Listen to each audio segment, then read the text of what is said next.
Formal nang ipinasilip sa publiko ang Mobile Skills Training Center kung saan maaring matuto ang ating mga kababayang nais pumasok at magtrabaho sa construction industry.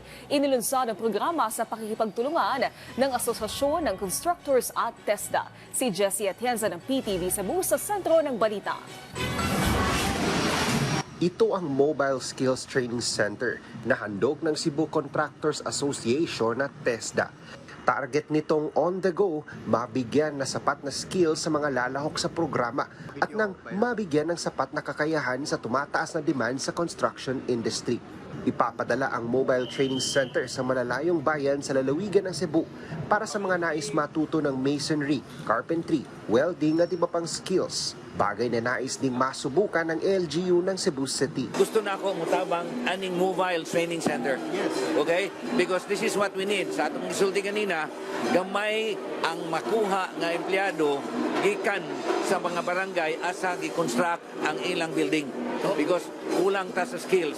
Plumber, electrician, carpentero, mason, and this is a very welcome move sa atong syudad sa ilang gihimo. Kasabay nito ang formal na pagbubukas ng PhilConstruct Visayas 2025 kung saan nagtipon-tipon ng iba't ibang construction suppliers sa bansa at mga eksperto sa construction industry. We now have close to about 200 exhibitors, about 2,000 brands, and we cover approximately 5,000 square meters, which used to be 2,000 when we started 15 years ago. It's really big. Isang forum din ang isinagawa para sa mga MSME para matulungan sila sa mga makabagong inobasyon at direksyon kasama ang mga malalaking kumpanya sa bansa. How we really want to help the MSMEs grow their business, right? As being part of chamber members, it's a comforting feeling. They should feel it, that they have big brothers that they can talk to, mentor, get business advice on really how to operate their businesses and grow their businesses.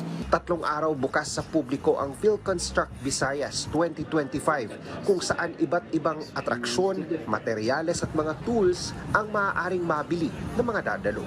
Mula sa PTV Cebu, Jessie Atienza para sa Pambansang TV sa Bagong Pilipinas.